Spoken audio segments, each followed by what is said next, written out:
Hello and welcome to this video. Now we're going to discuss how to or how not to address this patch if you reset. If you don't reset, then we'll discuss what you can do to sort of jump ahead as well. Now the first thing and pretty much only thing, do not copy a top streamer and expect to get what they get.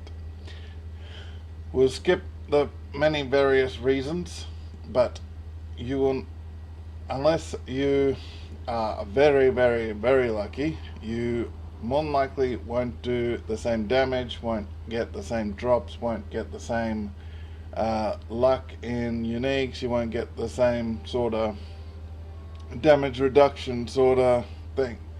Now, the best way to approach this is to get a build that works.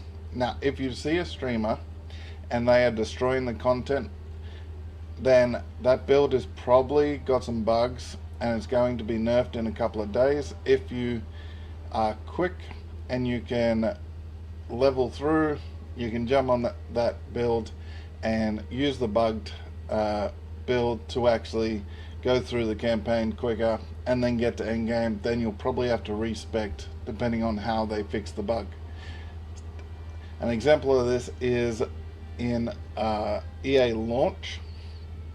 The mercenary interactions between the poison and the explosion and how that all worked together was bugged, and you would have seen a lot of content creators and streamers that are tied to build websites actually use this, and they use this because they data mine the data before everyone else has access to it, so they can create builds and everything for their build websites. But it also gives them access to this information before you, so they know what's bugged, how things work together, and 90% of the game is not new to them. There is only a certain few things that can't be data mined, or they aren't actually in the files which are allowed to be data mined. So if you see a streamer just casually going through, it's not massive damage, it's not anything, but they're getting lucky drops, or they're getting, like, between one stream and another, they traded a bunch of stuff and got a bunch of currency or anything like that. Don't expect to copy them, because more than likely you won't be able to. Content creators work together, and then there is some that actually team up with other people and they have a set plan and set sort of builds where one tanks, one glasses, one does the drops and all that, and they work together and get bigger and bigger drops than you'll be able to get just on how that mechanic works. But then on top of that, you won't be able to repeat all the extra luck and all that. Now, what you should do is find a build of, say, 0.2 is a new league. So that's easy to do.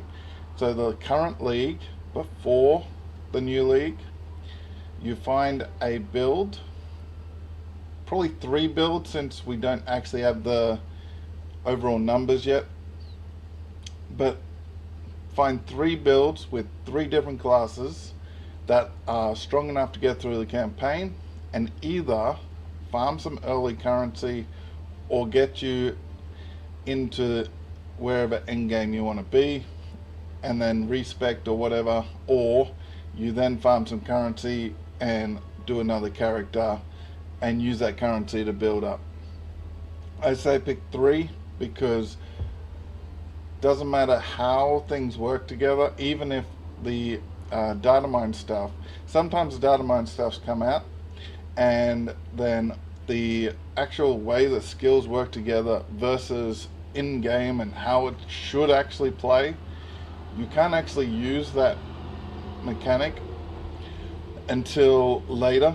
So it is terrible early, good later, and sometimes it's later as in endgame, so it's not worth doing a league starter with it. But sometimes that interaction doesn't actually come apparent until we start playing the new league. So that's why I say pick 3, because if you pick 3, very, very unlikely that the actual all 3 of them get tremendous nerfs, or the mechanics don't work, or the particular league doesn't work for that character or whatever. So if you pick 3, you'll have 1 to league start guaranteed.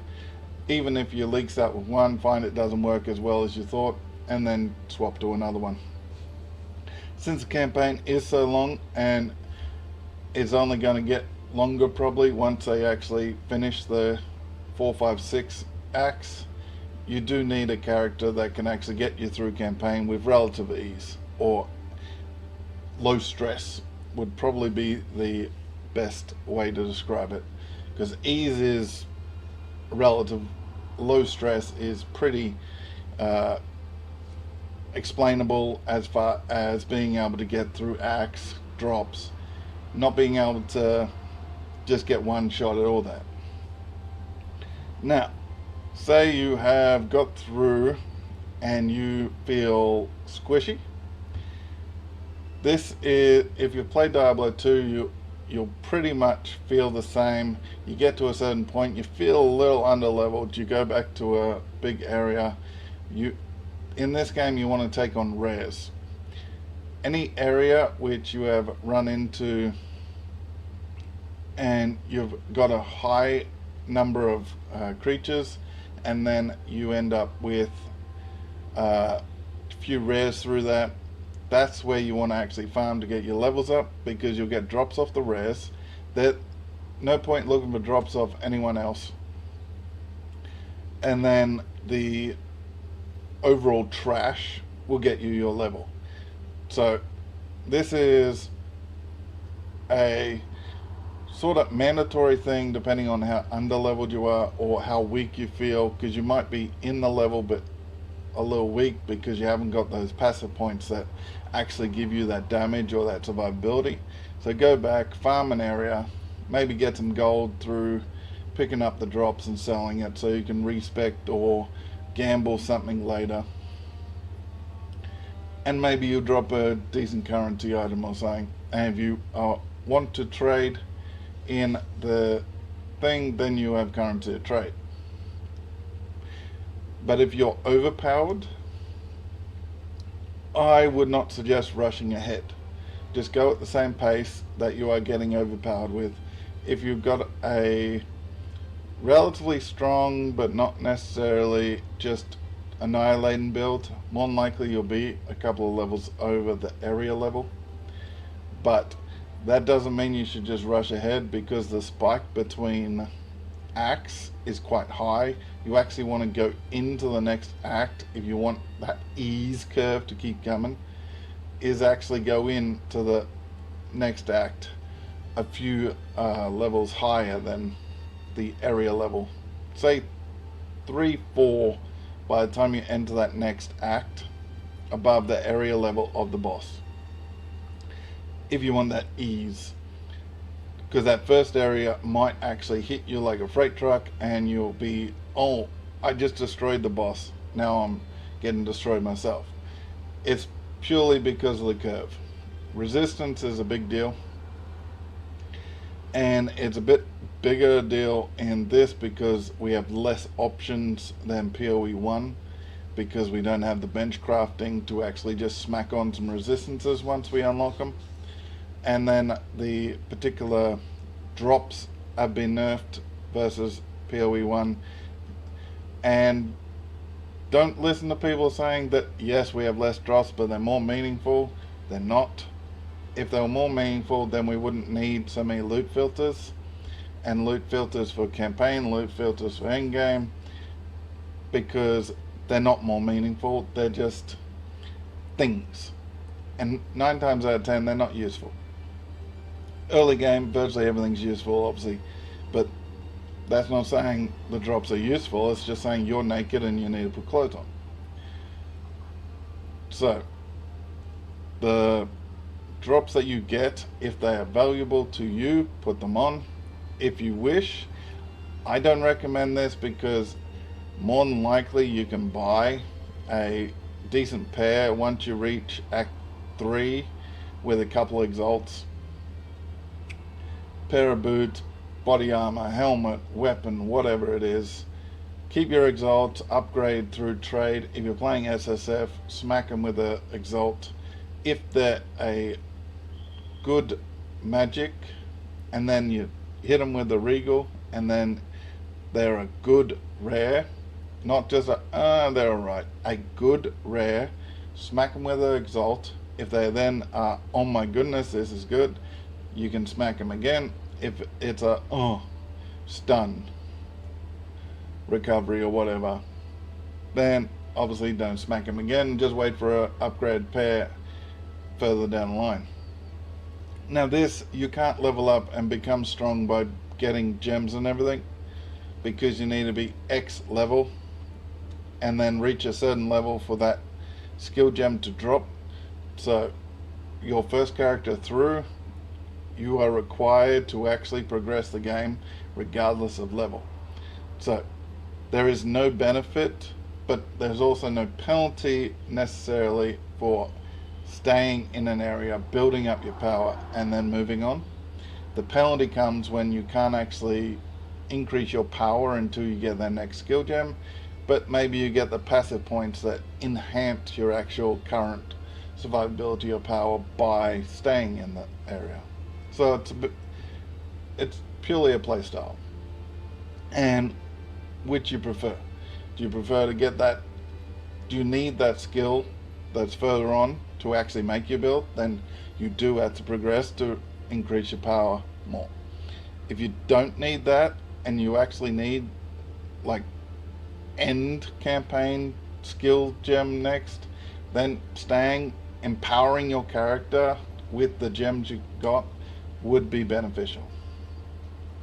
Another not, don't just look at someone bragging that they have X amount of hours, because you'll notice that the streamers, content creators, all that, they are pretty much always like this. This is deliberately why I'm in the hideout, because it's what I'm actually going to talk about now. They log in, go to their hideout, either put the mute in the background or just turn the music off or anything like that, and then go do something else.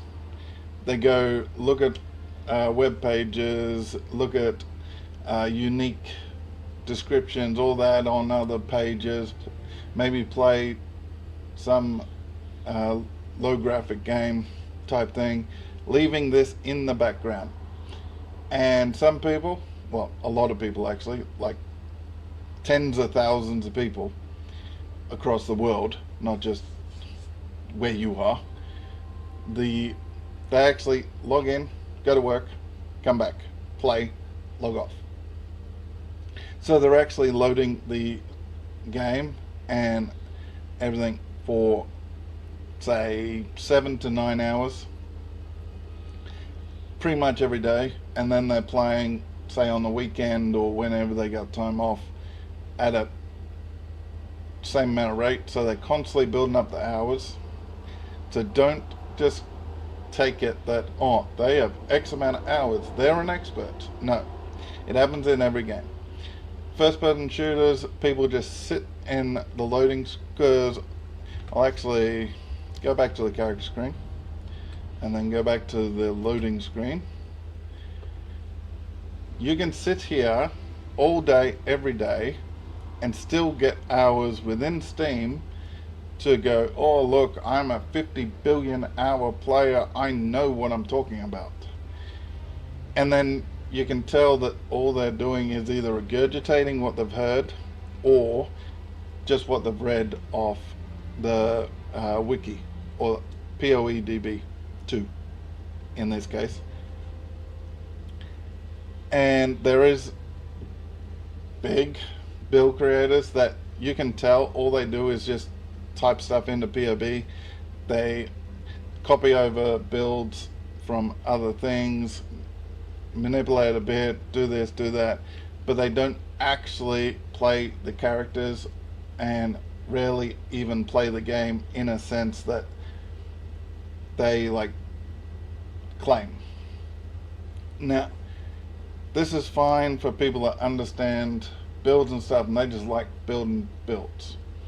The problem is a lot of it is just to get money because they work for a build website and they need clicks on that build in the website to get paid. They get like commission. And that's why you see all these people just trying to get on these build sites and clicks, and certain build sites more than others because they're sort of, you're not allowed unless you're a certain type of person or you're a certain elitist type stuff. So you'll see some people going over to lower tier build websites and some people that are on higher tier build websites in sort of sense of where they're ranked. And that's purely because this person has their group and they get paid by them for allowing them on their build site, and then there's others that ask people over, try to create builds, get clicks on that website to build that website up. So Maxroll, Icy Veins, and Mobalytics is the three top build sites, all with their own little niche people and all with good, bad, in between builds depending on changes and everything. But they're the top three. You can go look at who's on what and what website and sort of work out which is the more elitist and which is the just come and click on our website types. But hopefully sort of got your understanding on how to approach the campaign and everything, and what not to do more than what to do, because there's a lot of not to do that's more important than what you should do. Because in general, if you just get a build, you then run at a monster, try to kill it, as long as you're not in hardcore, if you die, you die. Redo it, and just keep face tanking until you either progress or you learn something or whatever. That is as basic as you can go. The knots can actually end you being no currency, a terrible build, have to respec or redo another character, and you just wasted, let's say, 2 hours a act, so it's 12 hours. You just wasted 12 hours of your time leveling this character, only have to take another 12 hours leveling another character. Now for some people that's like one and a bit days, other people it's 3-4 days of playing. So it's quite a penalty, so do watch out for those trap falls, and do keep a lookout for those builds that are going to be nerfed in a few days, so you can jump on the back of them and maybe level up if you wish to do it that way.